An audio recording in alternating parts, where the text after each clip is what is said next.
नमस्कार, स्वागत है आप सभी का ध्येय टीवी के डेली एमसीक्यूज प्रोग्राम में। मेरा नाम है केसरी पांडे। तो बिना देर के हुए शुरुआत करते हैं आज के एमसीक्यूज का और लेते हैं पहला प्रश्न।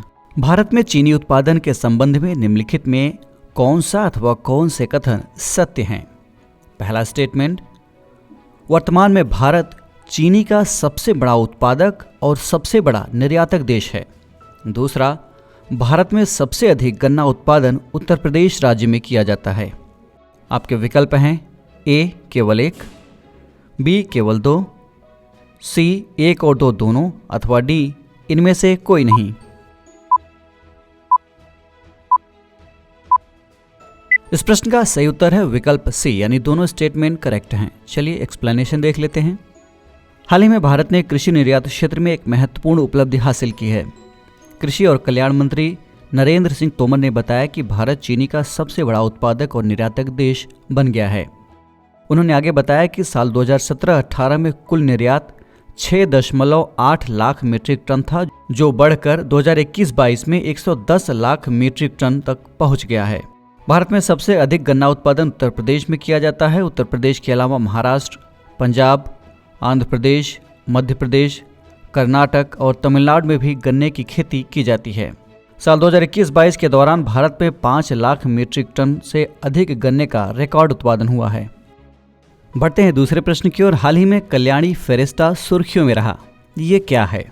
आपके ऑप्शंस हैं ए हरित शैवाल की एक प्रजाति, बी भारत का पहला ग्रीन स्टील ब्रांड, सी इसरो द्वारा बनाया गया एक नया टेलीस्कोप, अथवा ऑप्शन डी वैज्ञानिकों द्वारा खोजा गया एक नया एक्सोप्लैनेट।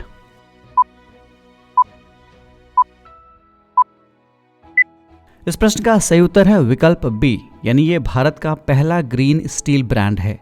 चलिए इसकी व्याख्या देख लेते हैं। हाल ही में केंद्रीय इस्पात मंत्री ज्योतिरादित्य सिंधिया ने देश के पहले ग्रीन स्टील ब्रांड कल्याणी फेरेस्टा को लॉन्च किया।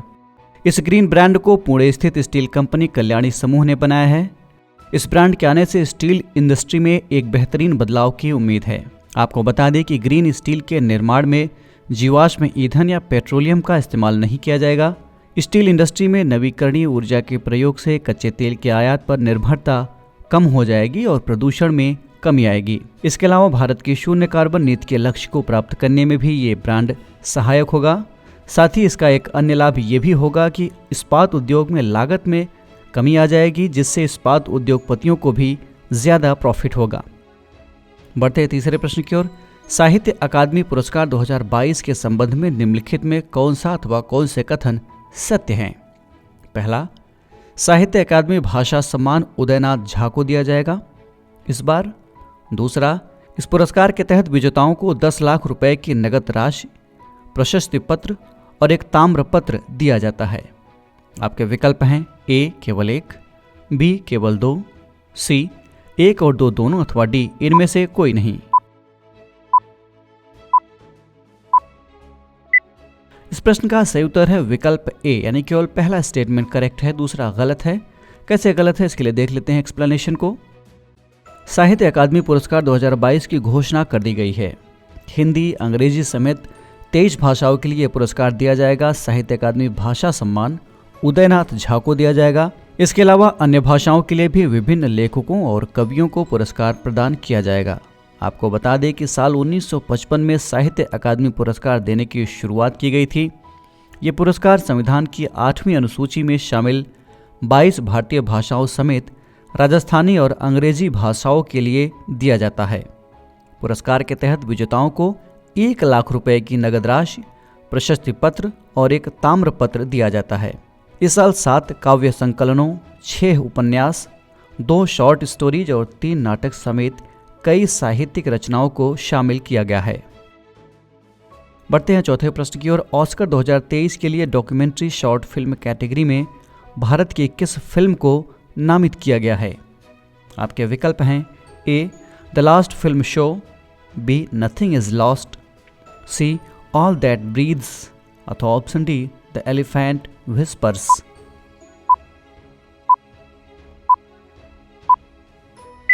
इस प्रश्न का सही उत्तर है विकल्प डी, यानी द एलिफेंट विस्पर्स। चलिए व्याख्या देख लेते हैं। हाल ही में ऑस्कर 2023 के लिए विभिन्न श्रेणी में भारत की 4 फिल्मों को शामिल किया गया है। द एलिफेंट विस्पर्स को डॉक्यूमेंट्री शॉर्ट फिल्म कैटेगरी के तहत और ऑल दैट ब्रीथ्स को डॉक्यूमेंट्री फीचर फिल्म कैटेगरी में नामित किया गया है। इसके अलावा फिल्म RRR और गुजराती फिल्म छेलो शो को भी ऑस्कर 2023 के लिए शॉर्टलिस्ट किया गया है। बढ़ते हैं आज के इस कार्यक्रम के अंतिम प्रश्न की ओर, यानी 5वें प्रश्न की ओर।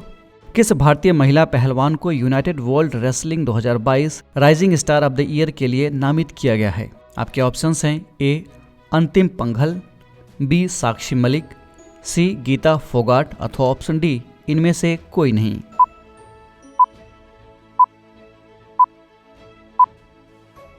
इस प्रश्न का सही उत्तर है विकल्प ए।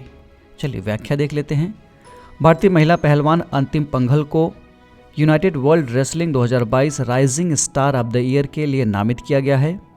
अंतिम पंघल के अलावा 4 अन्य देशों की महिला पहलवानों को इस पुरस्कार के लिए शॉर्ट लिस्ट किया गया है। आपको बता दें कि इस साल अगस्त 2022 में अंतिम पंघल ने अंडर 20 विश्व कुश्ती चैंपियनशिप में भारत के लिए पहला स्वर्ण पदक जीता था। इसके अलावा उन्होंने अंडर 20 एशियन चैंपियनशिप में भी स्वर्ण पदक जीता था। तो ये था आज का डेली एमसीक्यूज कार्यक्रम। कमेंट करके हमें ज़रूर बताएगा कि आपके 5 में से कितने प्रश्न सही हुए। अगर आपको ये कार्यक्रम अच्छा लगा तो DIS के इस चैनल को लाइक, सब्सक्राइब अथवा शेयर करना ना भूलें। साथ ही बेल आइकन भी प्रेस करें ताकि आपको हमारे आने वाले सभी प्रोग्राम्स का नोटिफिकेशन मिलता रहे। हम फिर मिलेंगे एक नए कार्यक्रम के साथ। तब तक के लिए पढ़ते रहिए और बढ़ते रहिए। नमस्कार।